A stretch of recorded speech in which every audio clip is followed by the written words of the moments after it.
Good morning. I am running late. We just had so many things we had to do. I had to go to the office with James and help figure out some stuff with the help of his secretary. And we finally got it all taken care of, but it is so frustrating sometimes, isn't it? But I got my coffee and I'm saying hello. And the verse I have today is one that I use often and remind myself of it because Philippians, the fourth chapter, is one of my favorite chapters because I get anxious and concerned about things, and I know y'all do too. But it says in Philippians, fourth chapter, sixth and seventh verse, do not be anxious about anything, but in every situation, by prayer and petition, with thanksgiving, present your request to God, and the peace of God, which transcends all understanding. I mean, we can't understand how kind it is. Will guard your hearts and your minds in Jesus Christ because it don't do any good to worry about anything. But instead of saying worrying, sometimes I'm concerned about that. And I do get concerned about things. So I haven't started my feet yet. My goodness, it's already 11:33 and this is Tuesday the 19th, 2025. And fall is coming and I'm looking forward to September when the trees start changing. Look at them leaves just blowing down behind us. And then I've been concerned about what I said about reading Tom Sawyer to y'all. And if I do read Tom Sawyer, I would probably still do my hello every day like this because I'm retired and I have plenty of time that I could do each. I could read some and then I could say, hello, all you doll babies, chickadees, that's what I call you. I'm getting ready to treat my feet because we had to do all that. And then Karen, his sweet secretary, I just love her. She recently had to have cataract surgery. She got so she didn't see as well. And she's just around 71 or something, still young compared to me. So anyway, she had this new laser thing done that you don't have to wear glasses. And she looks 10 years younger. She don't look a day over 60. She looks beautiful. Anyway, I'm not going to get that done. I'll wear my glasses. I think I look fine in my glasses. It hides my wrinkles and stuff. And she said, you look beautiful this morning when she saw me. I remember when I first met her 4 or 5 years ago when she started being his secretary. We just love her, James and I both. She's a good Christian woman. She's my prayer partner when I need prayer done, besides y'all, of course. You're my prayer partners too, and I got a bunch of them, and I'm thankful for them. So anyhow, when I get concerned about something, but when I first met her, this is the way I looked because see, I always did dress up just for me. I'd put my wig on and comb it like it needs combing right now. I don't know what I did with my brush. And anyway, so she said, "Where are you headed?" I said, "Well, I'm where I headed. I come over to see you a little while before I go to Walmart."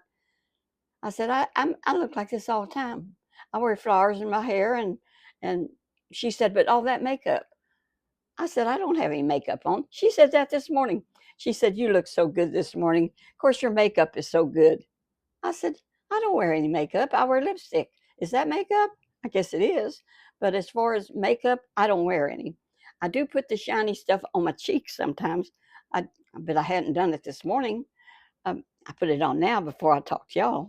I want to look good. I'm working on it. And I can see my eyeballs now, like I can see Cynthia with Senior Insights. That girl shows her eyes. She's got such sparkly eyes, and mine is kind of getting droopy.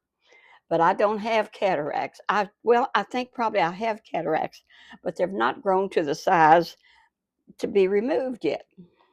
And if they get there, then I'll get them removed. James had to have his cataracts removed when he was in his 50s. And a lot of people do. And my girlfriends all had their cataracts removed, but not me. 91 and still got whatever I got. And I can still see good. My glasses were working fine. James gets his eyes checked every 6 months. He said, you should go at least once a year. I said, James, why do you need to go once a year when you're seeing good? I said, I have never had my eyes, those drops put in and they look in the, I've never had that done. But they told me that, yes, I do have small cataracts, which they can see, which most everybody at least 60 does have. So that's no big whoopee. If you're seeing good, that's the way I look at it. I make my own decisions about stuff like that. And I says, I'm not going every 6 months. I'm not going unless I can't see. And I'm still reading. Now, y'all sit down and watch the leaves fall with me. And I'm going to have a little sip of coffee. I guess today is just mainly table talk. But I have been wondering, let me see, what was I doing? I got to turn on this rebuilder. It's not turned on yet. To do my feet, you have to flip that little switch and then it starts doing, and it'll do it for 30 minutes and then it turns off on its own. It's a real blessed thing. So let's see, where was, oh yeah. I got this idea that some of these others are reading on YouTube. And I considered I might do that. And I got a comment that said, I certainly wouldn't do Tom Sawyer. They use the N word so many times.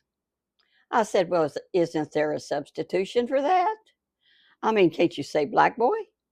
I mean, I heard that I asked the black man down at the Y, I said, what do we call you now? African American thing when we're describing who you are? He was a real intelligent guy. And I had to ask somebody that knew about it because us white people don't always know about it. I know about the African American thing, and they are African Americans. That's their heritage. Like I'm Caucasian. And so this guy said, that's got that N word in it. You don't want to read that. Pick something else.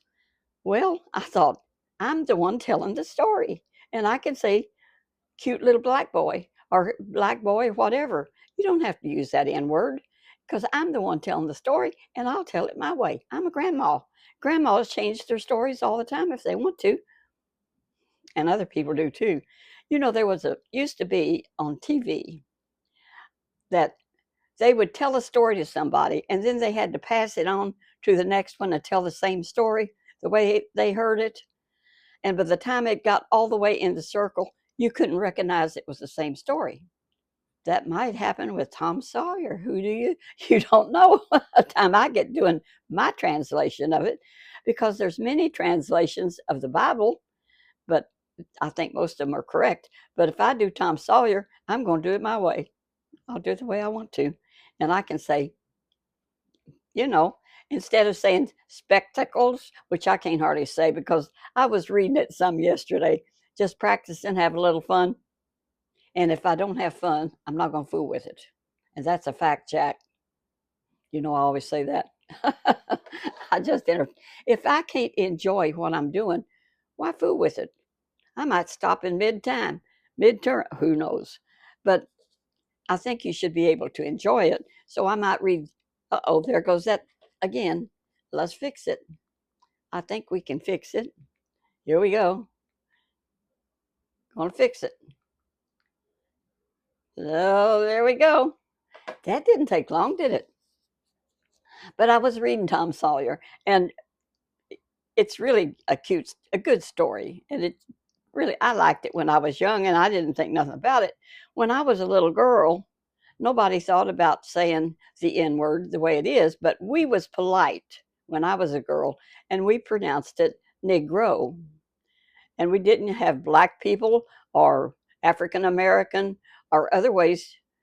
I mean, they're just people to me, and that's the way I was. But my daddy was very prejudiced, and he had a black fellow working for him that would say, when he would give him instructions, that kind man would say, yes, Mr. Tom, right like that. Yes, Mr. Tom. Very subservient. They were beat down for years. God bless them, and I thank God that they're just like us, and all that I meet, and I do know not too many, but I have at my house, and I had a black girl that was living there. She was her husband, believe it or not, was in prison, and she had a little boy that was handicapped, and she was a nurse, and she went on to nursing. Well, she went for a higher level. What she was like a nurse in a nursing home, and she didn't have the certificate to be an official, but she went on to school after she moved out of my house and bought her a house and got her nursing degree. I mean, sweet and smart. I mean, we say that about like there's somebody that, but they're just like us. They can go to school and, well, Obama was president, wasn't he? I mean, they're not enslaved anymore. Thank you, Jesus. And I remember that governor down in Georgia or Alabama somewhere that was at the college door trying to stop black folks from going to college.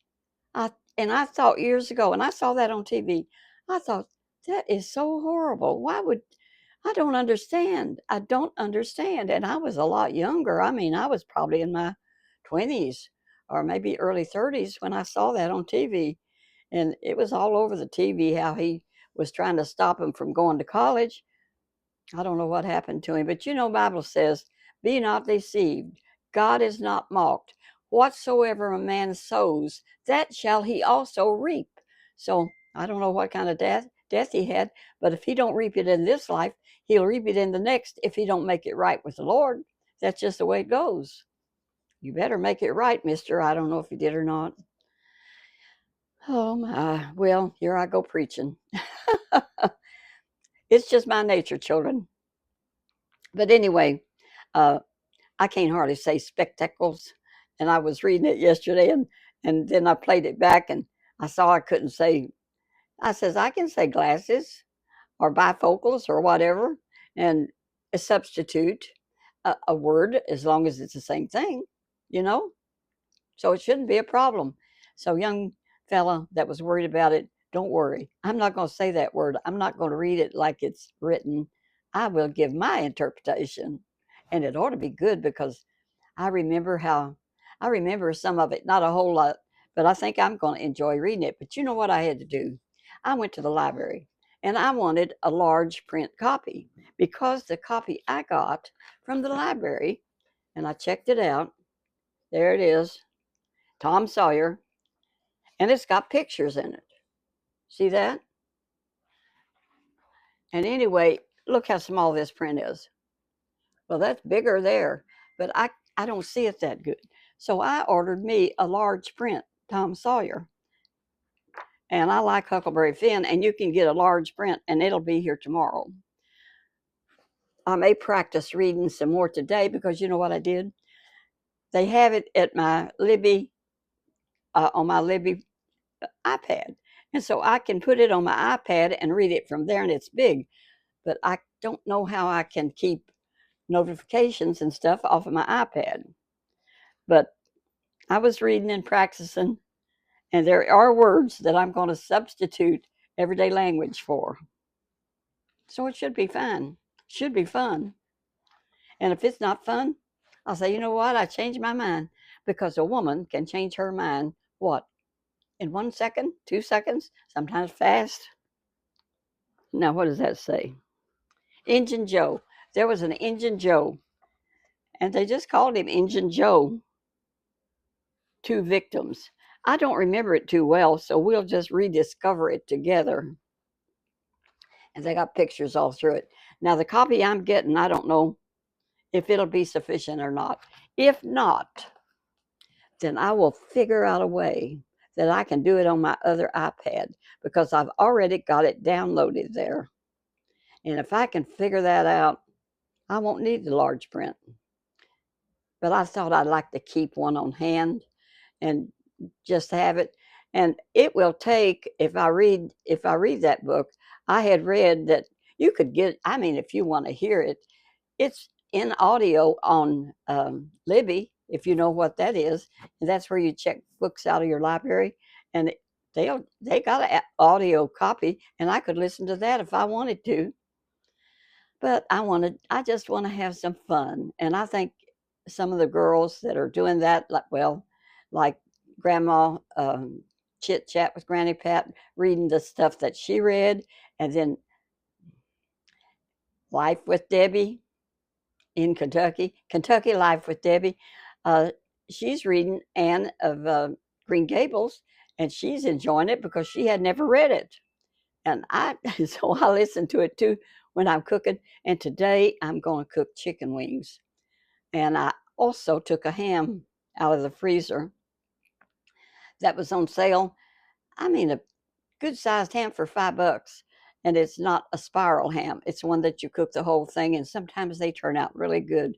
So it'll take 3 days for it to thaw out, probably, because it was as hard as a brick. But I'll get it thawed out and cook it whenever it gets done. But I'm doing chicken wings today and sweet potatoes.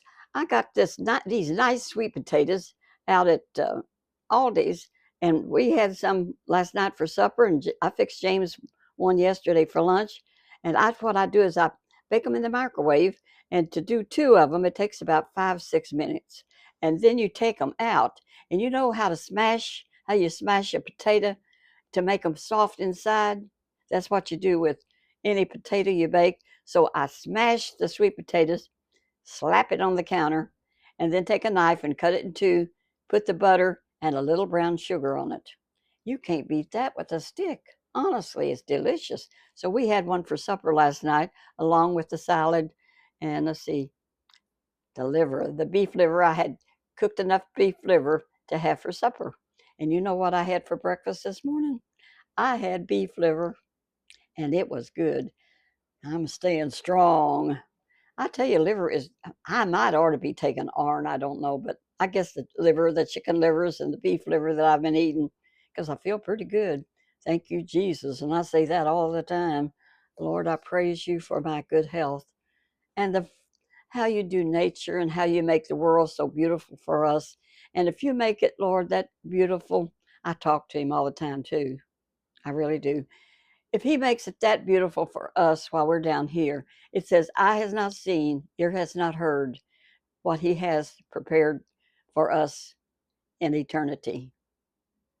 So that's where we're going one of these days, because nobody gets out of this world alive. I just hope I go like my Aunt Mary. I'm praying that God just lets me go to sleep and I'll wake up in heaven. Because the Bible also says to be present with the Lord, to be absent from the body. To be absent from the body is to be present with the Lord. Look that up.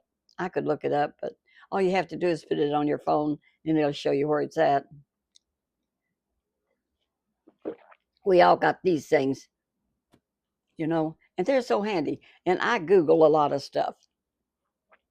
I like to do research. When I was a young girl, well, when anyway, James and I was talking this morning, and I was telling him about how I have a friend that's going through some sorrow really bad, and how, you know, so when Buddy died, and I was telling James about it, when Buddy died, I felt like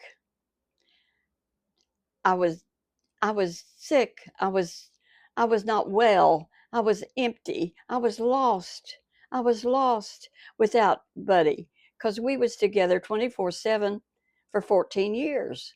And when he passed away, and even though we knew he was going to pass away, and we knew he was going to heaven, he was going to graduate. He had a dream 1 year before he passed away that he was going to graduate, and he shared it with our pastor. I kind of laughed at it. I said, nah, that, but 1 year later, he was gone because he got cancer of the esophagus and of the stomach, and it couldn't be fixed. So they told us it was hopeless. We stood in the kitchen and cried on each other's shoulder. He was taller than me, but we just cried together. But after he went, you're never prepared, kiddos. You're just not. And so most of the time, maybe some are, I wasn't.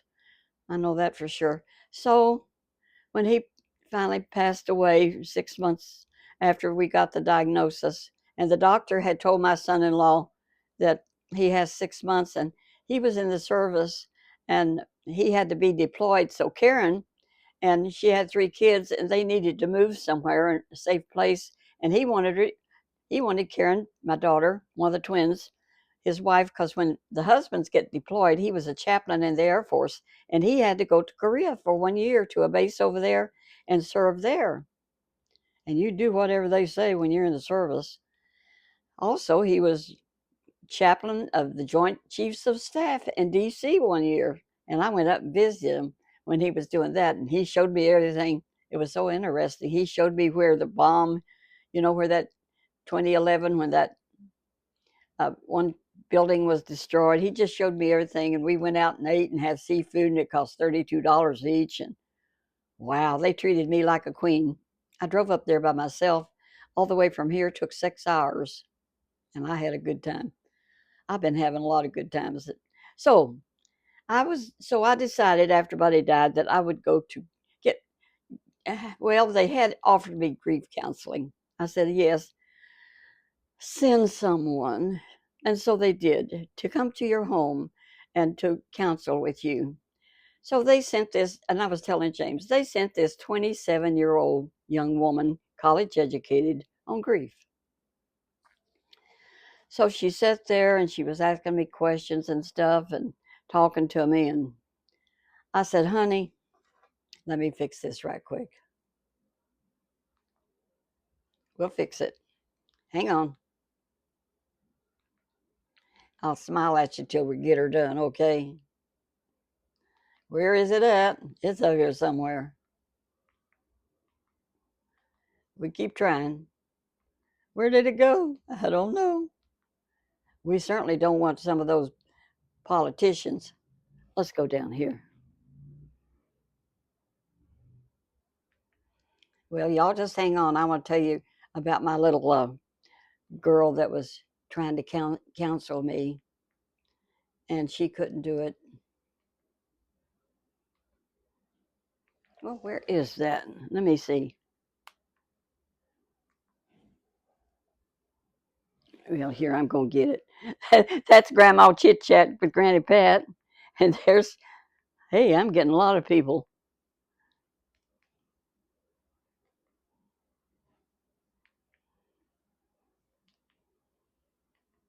Let me see. There, we'll take that one. They have to do a little ad first. But we had this 27-year-old girl. I hope I can get that. I'm going to turn around a minute. You're seeing my back now. I know it's somewhere down here. How about this one? Oh, that'll do. Grab you a chair. You know I'm different. I just, I don't know what my back looked like, but I'll watch this video and find out, I guess. This is not a fall scene. This looks more like summer. And that's what we're going through right now. And it's going to be so hot here today that we can't hardly stand it. I think it's going to get up to 95. Anyway, this little 27-year-old girl, I hope y'all didn't hang up. You're still here. So I am still here. So she was sitting there talking, and I said to myself, honey, she don't know anything about grief. She's never been through it. She don't know what I'm going through. And I said, you know what? That's okay. I'll make it another way. So I went to the library and I checked out all the grief books they had down there that I could. And they let you have 5 or 6 at a time. And I bought them home and I read them all. And they didn't do me any good, but I read them. And then I heard about, I had been going to the Baptist church at one time, me and number 2, and I heard that they were having grief and sessions that you could meet a certain time a week, once a week. So I said, a grief sessions, I'll sign up for that. So I signed up and I started going. And this woman named Teresa, who went to the Baptist church also, Graceland Baptist, wonderful church. And she started talking and she had people share their grief situations. You could talk about it. I never talked about mine, but I listened to the others. And they would tell how, and it was, if ever how you lost someone you loved. And there was divorced people there and people that had lost one another or others through death. But I heard this one woman say, you know, my husband met another woman and he left me for her. And I miss him so bad because we was married 17 years and I still love him. But he left me for another woman. And you know, she said, I would have felt better if he had died, because if he had died, I would have a chance to get over it. But I can't get over this, Harley, knowing that he is still walking around and loving some other woman and not me, when I loved him for 17 years and still love him. And I thought, how sad. I really got a different perspective on, I mean, Buddy was in heaven. Buddy was in a better place. I couldn't seem to get that through my mind. But when I listened to some of those others talk, I got it through my head. I still felt lonely, but, and grieving, but I started to recover as I went to those sessions with Teresa. And she had done a lot of research. And she said, another thing I want you all to do now, you go home and you put up bright lights around your house inside, something cheerful. She said, and don't dwell on unhealthy, uncheerful in your mind. Think only about pleasant things. You can think about whatever you want to. Do not dwell on things that are unpleasant. As a man thinketh in his heart, so is he. And if you tell yourself, I'm fine, I'm going to make it, then you're somehow or other, you believe it. It's strange. So I put bright I put flowers, artificial flowers around, and I got me some bright lights. And at Home Depot, they sell these lights that it's for depression. And I bought me one. It cost me like $60. And they do have them. And people buy them because there's no sunlight in the winter a lot of times. And so they buy those lights to help for winter gloominess that people get. And that helped. I got me one of them, and I would read with it, because you can read with it. It was like set by my chair, and I've always done a lot of reading. And you know, I got over that. So then I got well. I was felt like I was sick through and through, and I was alone forever. I didn't think I'd ever meet anybody that would be my granddaughter offered to come live with me, but I didn't want that. I don't think I could put up with a teenager. I think she was about 17. I don't remember exactly. And I said, no, no, that's okay. I'm going to make it. So I kept walking at the mall and getting out, and I met Floyd. And his wife had died, and that helped me a lot, because walking with somebody, company, and I ended up marrying him for companionship, because he had come by my house, and you know, I had somebody I'd cook for him, and he loved my cooking. And also, he was missing his wife. And so when he proposed, I said yes, not knowing him very long after Buddy passed away. But I thought, I need somebody around this house I can take care of and to keep me company. And he was a nice looking man, and he was congenial. And he said to me, he said, what with your Social Security and my Social Security, we should make it real good. And I thought, yes, mine's pretty good. And he said, and your rent, because I was still renting the front house, he said, we'll make it good. And then when I married him, he wanted me to pay for everything. He said, you're making enough, you can take care of it. He said, you don't need my Social Security check. I said, what? What? So I told him he's got to pay. You can't stay here for free, buddy.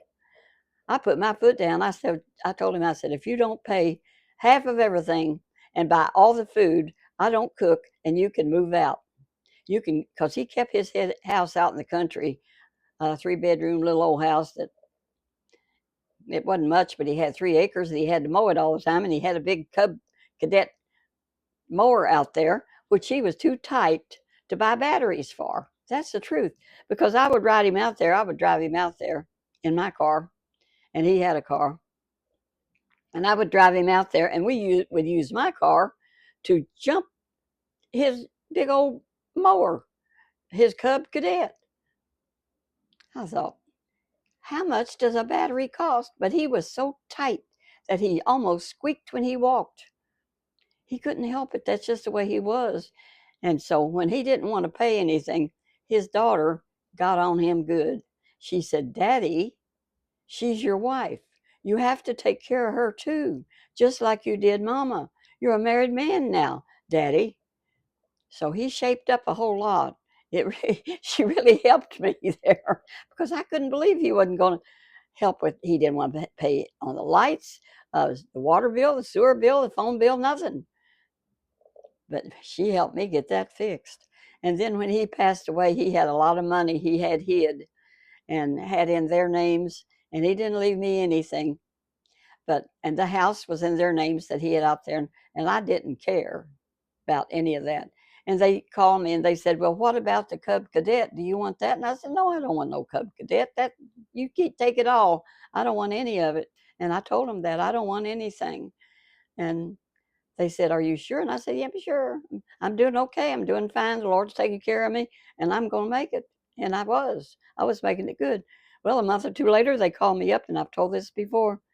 They He had left one thing that had like $144,000 in it, and they said, "We want to split this with you." And I said, I don't need it. I'm doing fine." And I was doing fine because I had my rent money and I had my Social Security from Buddy.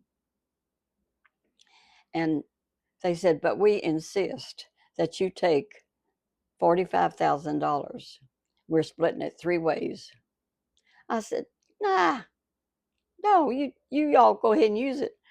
They said, "We insist." And they bought me a check. And they said, "And this is $48,000 because we paid all the taxes on it before you got it." Can you believe that? Well, it's a true story, and I've told it before. So there I had all that money. And the God has always went before me, and I have been favored of the Lord. And Floyd's Social Security, and after he passed away, I went out and to the Social Security office, and I've been drawing his Social Security instead of Buddy's, which was around $500. And what with my house rent, I was having about $1,000 a month to live on, and being the house was paid for, and I was doing fine on $1,000 a month. But when I started getting his, whoopee, and it's been that way now over 20 years because he retired and he had this big paying job. He worked the computer to mix fertilizer at a factory out the road, and he made big money and retired when he was 58. And he had health insurance, which we used a lot of, and it all worked out. And he wasn't that bad a lot of the times. I mean, we had a lot of good times. We went to Florida several times. In the winter, we would do it every winter. We would go to Florida and spend a few months. And I bought a motor home. I had a motor home, and I gave it to my son, and he gave it back to me when I met James. I said, I had a motor home, and I gave it away after Floyd passed away. And I'll call my son up and see if he'll let me have it back. And he said, "Mom, I'll bring it to you." And he says, "It's just parked down the corner at my father's in law's place, and nobody even wants to go camping." So I got my camper back. And I would use that to go to Bluegrass, and James would drive his van, and we would meet at the Bluegrass thing, and I had a bed to sleep in. And I just drove that thing like it was a car. No problem. I drove it for years. Fact is, that's the one we used to go to Florida in. And it had a half bed in back, and then it had like a three-quarter bed up over the cab. And that's where Floyd slept, and I slept in the bed, in the little half bed. So God has went before me, and he's still doing it. So I'm making my video this morning, and I'm still considering about reading. And if I don't like it, I'm going to practice. And if I don't like it, I'll let you know. I'll let you know. Okay? Y'all are my buddies, and I thank you so much for watching me. And I mean, it's fun. I'm just sitting here. James is out working this morning. He don't have any workers, but he finds things to do. And I don't know what he's doing. He didn't walk in on us this time. Yesterday he did, last time. But I don't know how long I went because I'm not watching. Whatever happens, happens, children. And God is good all the time. So walk that path where Jesus would be pleased with you. And just excuse the little interruptions that happen, because I don't know how to uh, take it out and do any kind of fixing uh, video or anything. I just said, well, they can hang in there with me. They're good kids. And all of you are kids to me. And that's a fact, Jack, because unless some of you are 90 or something, let me know. I think I have one lady that's in her late 80s, and she's a pretty white-haired lady. Sometimes I can tap on them and see if they put their picture, I can see you. But if you just put something that's not your picture, I can't see you. So, and if you have a little bit of YouTube going on, I can check that out too. And I checked out a girl yesterday, and she was interviewing her grandma, and I went ahead and subscribed to her because I'm going to check in on her some more later. Walk that path, children, where the Lord would be pleased with you. I do emphasize that. And I love you. Have a blessed, blessed day. Bye.